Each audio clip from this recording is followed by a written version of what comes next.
I'm mad. I'm mad. I'm not happy. This ain't my thing. This ain't my style. This is not my ish. I'm very upset. By the way, like the videos y'all come in, man. I just realized I passed 600 videos. Last video was my 600th. We 601, man. We 601, and I appreciate every single person who has spent their time, even 30 seconds of their day, to check out my channel, man. I really appreciate y'all. I appreciate the haters too, man. Because I'm really about to piss y'all off with this video. So, appreciate y'all for even spending the time to dislike the video, to comment that whatever you want to comment helps my engagement. I appreciate you for supporting the journey and the people who showing love. You already know I appreciate y'all, man. And I'm going to do a lot more moving forward and be a lot more strategic and give the people who really support from day one the content they want and need. I appreciate y'all. But let's talk about something I don't appreciate, and that's Jamal, MF, and Murray, man.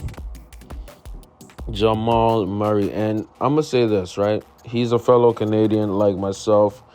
Comes from Kitchener, Ontario. That's the outskirts of the Toronto GTA area.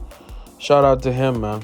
Shout out to him. I really dislike this MF, but he is the Lakers' daddy. You are the father.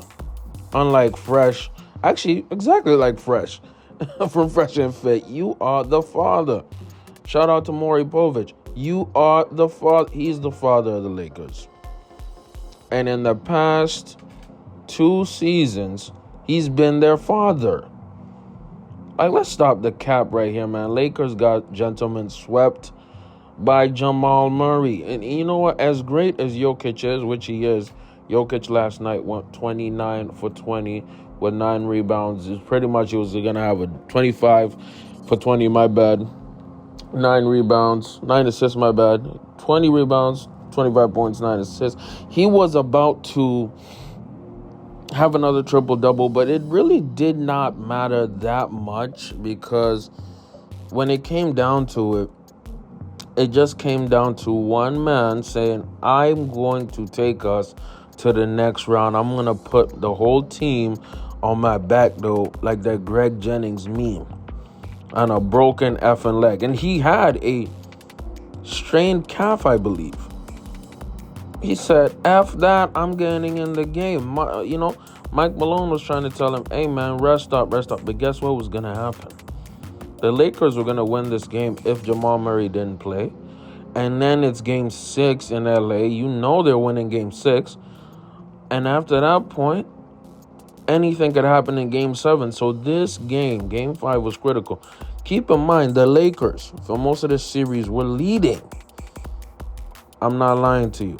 Almost 70% of the series, the Lakers were leading, meaning that they were on top and they were in positions to close it out, but they don't have a closer. Lakers don't have a closer. I'm a fan of LeBron. I personally believe LeBron is the greatest basketball player of all time, and I know my people who hate this channel, who hate my opinion, are going off in the comments, and I want you to comment, you BAN. I love being the villain, man. I love it, man. I'm Thanos in the flesh. I don't give a F-U-C-K, man. You BANs, get in the comments and tell me how Michael Jordan is your daddy. He's your father. Because y'all are BANs. And figure out what BAN mean. Go on Urban Dictionary. You might understand it when I say it. LeBron James is the greatest player that's ever played the game of basketball, and I'm standing on that 10 toes. 10 toes. But LeBron James is one thing. He's not everything. He's not a closer. Same way that Michael Jordan was never a true, team player. Same way Jordan was never naturally gifted at passing. Same way that Jordan was never a really good three-point shooter or even relevant in 3 points. He had a mid-range that was legendary, of course. But LeBron James overall is the greatest player of all time. He's the GOAT. Ain't nothing changing my opinion. But the thing is about LeBron is that he is not a closer. Never has been. And if you look at the history of LeBron James, when it comes down to late game situations, he needs a guy like a Ray Allen. He needed a guy like Dwayne Wade. He needed a guy like Kyrie. And even with the, championship in the bubble, Rondo came in clutch several times. KCP came in clutch several times. And there was utter and complete domination because AD also was very clutch during that championship run. And he had JaVale McGee, and I'm going to get to a point. He had Dwight Howard. These are two big-bodied centers who were able to not only nullify Jokic, but they gave him trouble. They were a big body in front of Jokic, right? That's how they were able to defeat Denver consistently. But that was at the point where Jamal Murray was not so confident, and Jamal Murray wasn't the closer that he is right now. Jamal Murray and Jokic are literally Shaq and Kobe in the early 2000s. Tony Parker and Tim Duncan during the Spurs dynasty in the early 2000s and early 2010s. You cannot stop the pick and roll. You cannot stop the two-man game. This is the best two-man game in the league. And when they won that championship last year, that was not a coincidence.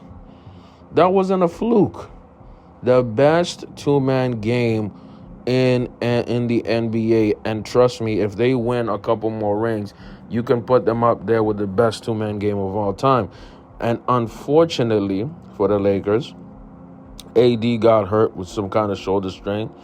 He was restricted. I don't even think AD put up any points in the fourth quarter. But guess who did? The Lakers' daddy, Jamal Murray, with the last 5 points for Denver.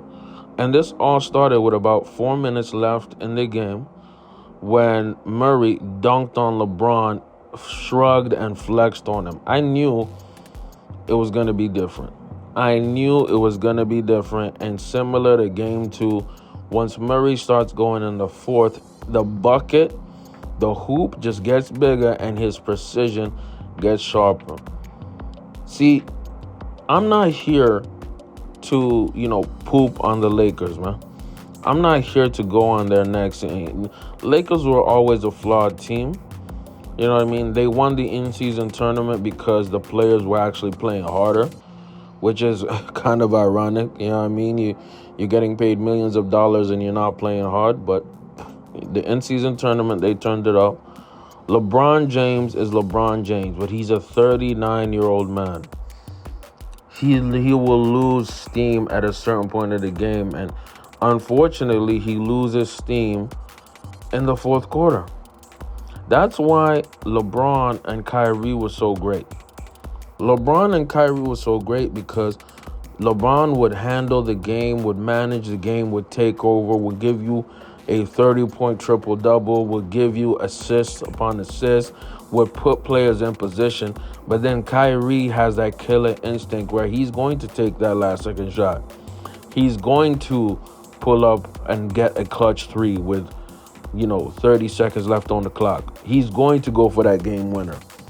And unfortunately, as great as LeBron is, that's just a skill set he doesn't have. He has it with lesser teams. We're talking about Toronto Raptors and things like that. He'll do that all day. But against the elite teams, teams like the Spurs, LeBron always struggled with the Spurs.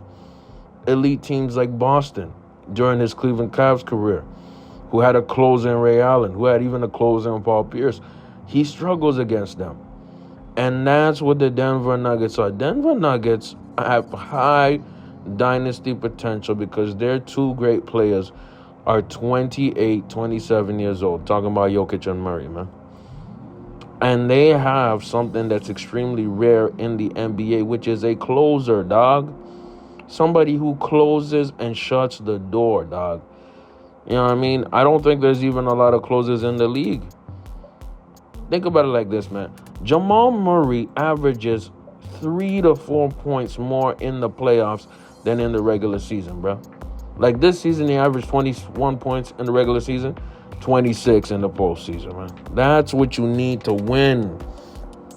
Austin Reeves was not doing that. Roy Hachimura was not doing that. D'Lo was not doing that.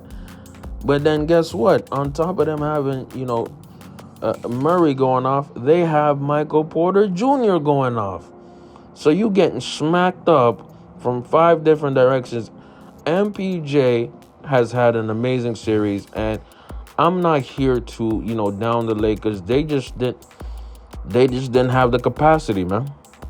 And unfortunately, Darvin Ham is going to get fired. So now that's going to be 4 Laker coaches in about 6 years. So about 2 years for each Lakers coach on average, which is horrible.